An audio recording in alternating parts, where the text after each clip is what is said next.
the sky. I'ma change your life, yeah.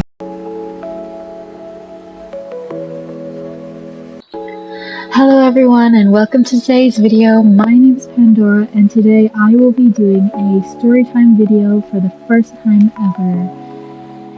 And this is a story I have never told anyone. This is like one of those like really weird kind of things, almost like a scary story, but it's more or less a story of like mystery more than horror. Like there will be parts in it that I will say that I will mention that are pretty scary. I am a bit nervous to tell this story, so I do apologize if I do stutter a lot. I also want to mention that we have a little friend here today. Her name's Akari. So hi Akari. She follows everything I do.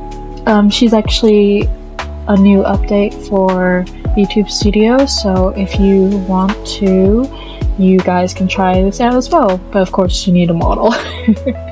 So before we get into this, I will say yes, there are some it's like scary parts in this that I think are scary, and honestly this is a true story. You may think that this is like all fake, but this happened to all four of us, and it's something I don't think we could really forget.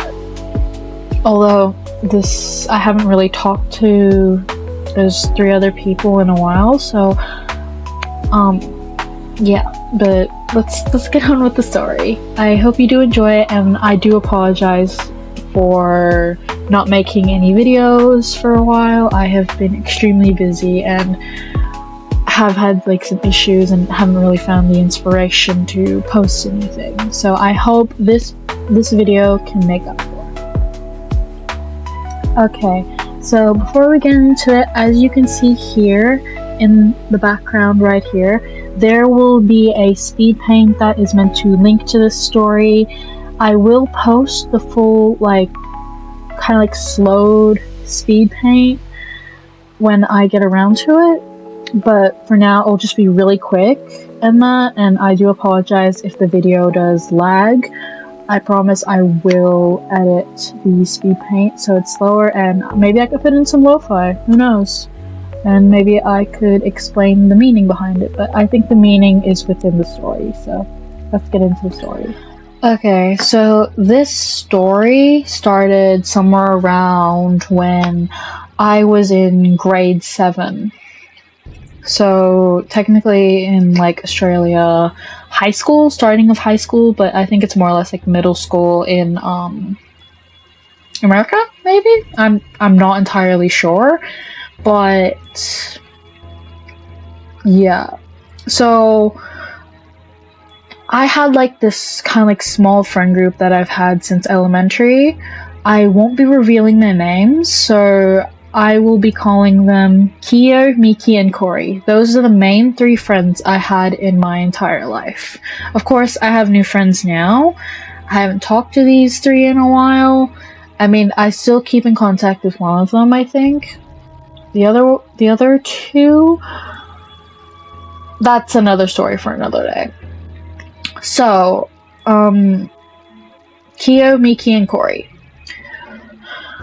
We decided one day, so it was like half of the year gone by, we decided that we should all walk to our old elementary school together, because I think 2 of us, me and Kyo, had siblings to pick up anyway. So we all agreed that we should go through the trail. So there was like this park trail thing that you could go through, and there were like 2 trails where you can go to like the main park, and then you could just go through a trail that led to like street where you could cross the road and that. And as we were walking up like that really steep hill just to get to like the streetlights, there was like this nature trail, like this all natural looking trail, like no concrete or anything. that was just there, and it kind of had like a forest tree arch thing, which I thought was really cool. So we kind of just all stopped at that, like the spot where like the entry of that tree arch was, and Kyo looked at us and was like, "Hey, we should go down there and see what's there." And we were kind of a bit skittish about it, only because the area seemed a little suspicious, but it seems interesting. I couldn't remember what exactly I was feeling then. Mostly I was feeling a little bit uneasy because I don't really like forests that much, only because of spiders and snakes and things that could hurt me, basically. So eventually we all agree that we go down the trail. And as we were going down that trail, we kind of had a feeling we were being watched, you know, like being stalked or something like that kind of feeling. And as like we were going further down, there was like a curve where you can go up the hill, so there was a way back out. But Kyo suddenly stopped, like for I don't know, I didn't understand why until this happened. So when Kyo stopped, she was looking at a specific area, and I asked her, "Hey, what's up? Why did you stop?" And she said, "Do you not see him? He's like right there." And then Corey and Miki also look in Kyo's direction too, and they're like, they're all shocked. All three of them are shocked. And then I eventually go to look as well, and I see a freaking shadow, whatever it is, just peeking out from the corner of a tree. What? Like, why? So we all just book it. We're leaving. I trip over a few times. That's why my boyfriend said when I told him the story, I'd be the first to die in a horror movie. Anyways, sorry. I'll talk about my boyfriend in a different story if you'd like to hear that. But like as we're just like running and tripping over, some of us tripping over, mostly me, we managed to make it back to like the main trail and to like where the streetlights were so we could cross the road. And like we're just like, holy moly, what was that in there? What? We were all confused, we were scared, we were like, the only reason we ran was because we were scared it was gonna get close to us and possibly hurt one of us or take one of us, because we didn't know what it was. We didn't want to find out, only because it was too scary to, and we were like, what? I'm not gonna say how old we were because that's violation of privacy, but I will say we were pretty young and a bit too scared to know. Like, maybe when we were older, yes, we could figure it out what it was, but no, that's just a no. So, I think for a month or two, we did not go down that trail. We just headed straight through, like, the main trail, not the nature trail that we went through and found that shadow thing. But, of course, curiosity got the better of us, and we wanted to go back down that trail again. But this time, we wanted foolproof evidence that what we saw was real. So, Kyo decided to record our experience. So we don't really have the footage anymore, only because I think Kyo deleted it.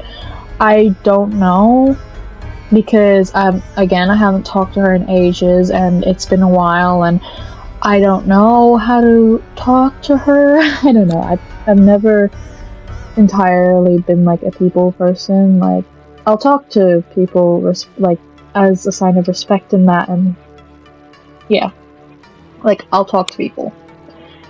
But like if I kind of need to, like say I'm asking for something. But anyways, back to the story. So Kyo recording. Okay, that's where we're at. Kyo was recording the whole time, And there was this one point, like this one area that we did reach in the trail. That's where we stopped. Like where we stopped, just there. Like he wasn't there. The thing wasn't there. So we kept going down further the trail, I think. I think we went a little, like, kind of off-road. We eventually caught him. Like, as soon as, like, we all got told to be quiet. Like, Kia was like, be quiet, quick, I think I see him. And he was looking straight at us. Like, I'm not even kidding. We saw it on the camera, we saw it in real life. This person probably is real, or he could be just like some sort of entity thing. That's what we all thought it was, an entity at the time. I think it's probably a person, but I'm not entirely sure. As soon as he saw that he was being recorded, he just left, and we were just like, okay, we got the evidence we needed, we gotta go. So as we were like going, we were seeing that he was peeking his head from like the different trees as we were running. Like, it felt like he was getting closer and closer. Like, sometimes he'd be like really far away, but then he'd be like super close. So we just ran. We ran, and of course I was tripping over again. Typical me. I definitely die first in a horror movie. So as we were like just straight up running, like, we managed to make it to the main street. The main crossing area, you know? Yeah, it's a crossing area.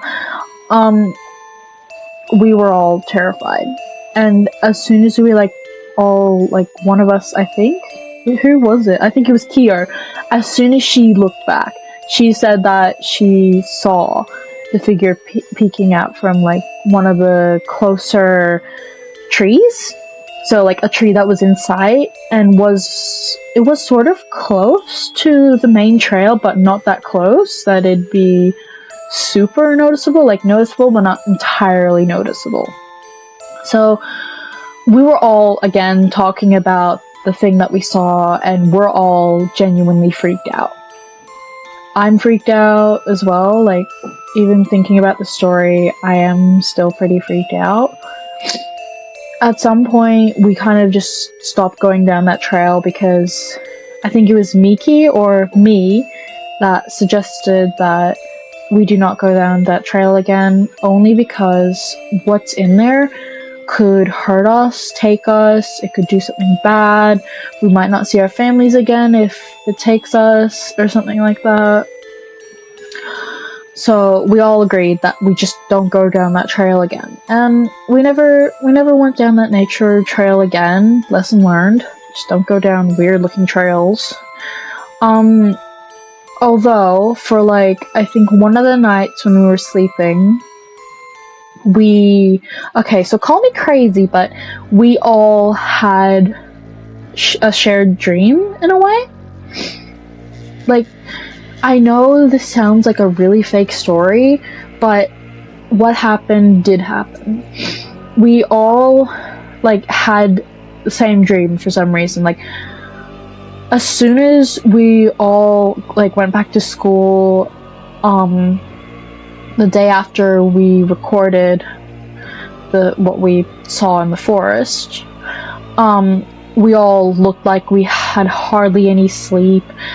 And I asked my friends, like, I asked Kyo, Miki, and Corey, those, like, main friends again, what happened to them. Like, they looked like they hadn't really slept. And Kyo speaks up first and says, I had, like, this really weird dream that we were all together in that really weird trail again, and, as soon as I heard her say that, I stopped her right in her tracks, and I was like, wait, you had that dream too?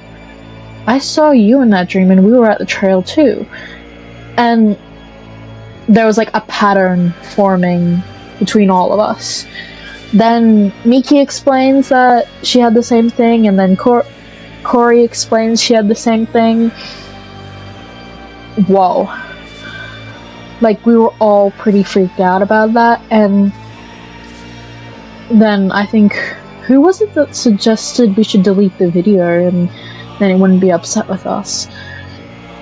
I think it was Corey that suggested this. So, we didn't, I don't think, but I think now they probably have deleted the video, and I unfortunately have no evidence, so I do apologize. And I apologize if this does sound all fake. I'm still trying to recover as much memory as I have of this. But please, if you do think this is fake, just don't, like, be mean about it. I'm not saying it is fake. I'm saying this is what happened. And I still question what was in that forest. So, yeah. But we did, I think, at some point, I think a few weeks passed after that weird recurring dream. Recurring dream? No, just that weird dream that we all had. We decided to bring a friend along. So I won't reveal his name again, but we will call him Diego. Yeah, Diego from Dora the Explorer. Okay, so Diego, we decided to bring Diego along and see what would happen if we brought somebody else with us. Because we have told him a lot, like many times, that there was something in the forest. Like, we even showed him the footage. But of course, I don't think he was much of a believer. Like, he wasn't as superstitious as the four of us was. So, when we took him down there, for some reason we just didn't see that weird shadow guy thingy, or that guy that just hides in the shadows behind the trees. We didn't see him. And we didn't understand why. Like, we told him, hey, we had evidence, we saw him, blah blah blah, that sort of thing, and he's like, well, I don't see him, well, or him or it, so I don't think your video is like real and stuff like that. And bro, it happened to all four of us. There are like 4 witnesses. We all witnessed it. But of course, by how crazy it sounds, nobody would really believe us for that. And it was, yeah. So, my friend group's a little bit, so, as I said, we are pretty superstitious, and I think one of us has more connection or something to spiritual stuff. It was never me, of course, because, like, I believe in that stuff, but I don't really want to open a third eye. No, thank you. I think it was my friend Kyo who had the most connections, maybe, or like the strongest connection, even though the rest of us didn't really have a connection. I don't entirely know, but all I remember is Kyo had the strongest connection. So she was kind of a bit of a main character in the story, the main protagonist. But yeah, she, I think, had more spiritual experience as well compared to all of us. Yeah. Sometimes, like, when I think of this story, I'm like, what the hell? Like, was this all a dream? Was this some all freak dream? Or was this entire thing real? So, yeah. Unfortunately, we didn't see that guy again, thank goodness. So he might have just been some druggie or a homeless person that could only find a home in, like, the forest or something. So, forest man! But yeah. There are times that when we would walk past that area, we still go down to the nature trail just to see if he was still there, like we used to, except now that I've moved schools, I don't go down there anymore because there's no need to. But before I left, like the times we would go down there, we wouldn't really see him anymore. Like, I mean, we would catch some, maybe very few glimpses, but it'd just be probably like birds or rabbits or foxes or something. And we wouldn't really see that guy again. Guy, they, them sort of thing. We wouldn't see them again. Which, we were grateful for, but we kind of also were a little bit disappointed because we kind of lost our evidence of supernatural activity or something like that. We were disappointed when we were a bit younger, but growing up thinking about this story and how weird it was, I'm kind of grateful that we didn't entirely explore it more, and I'm glad that I'm not disappointed, because what could have been in there, like, if it wasn't a normal human being, it could have hurt us, possibly, if we wanted to explore more about it and just fall into a rabbit hole of things we really shouldn't be learning, because we were too young at the time. Come on. 7th grade? I still think that's pretty young. So, yeah, we just didn't explore into it anymore. We kind of also grew up from that, in a way. And we just left it be. Because if we do accidentally, I don't know, bring another friend through it, like say it's a demon, and we are trying to talk to it, we could also mess with something we shouldn't be. And I do recommend for people who think they have like some sort of supernatural thing on their hands, like going down a really weird trail like we did, I'd say just leave whatever is in there alone, because it either might hurt you or just maybe follow you home. It's something you don't want to mess with. So, yeah, lesson learned, just don't mess with stuff like that. But I do hope you enjoyed this video. Again, I do apologize for not uploading anything in a while. I've been kind of really busy with a whole lot of things. I watched K-pop Demon Hunters today. Sorry, not today, a few days ago. It's a really good movie. That's where part of this drawing is inspired, specifically the hands. Because, no, I'm not going to give you any spoilers, but I'll put you a photo like right in the corner. I hope you also enjoy the speed paint that I will also upload, and I hope you enjoyed this speed paint that's showing the girl peeking from behind the tree. I couldn't draw a man because I just didn't feel like drawing a man, so I just wanted to draw kind of like a Japanese yokai type thing, and I just wanted to do that, so yeah. I hope you also like it. I will be posting it on my Instagram and possibly my Twitter, I don't know, but definitely on my Instagram, and I'll post speed paint on my YouTube. So please don't forget to like and subscribe, and maybe share this video and leave a comment below if you want to see more. Bye!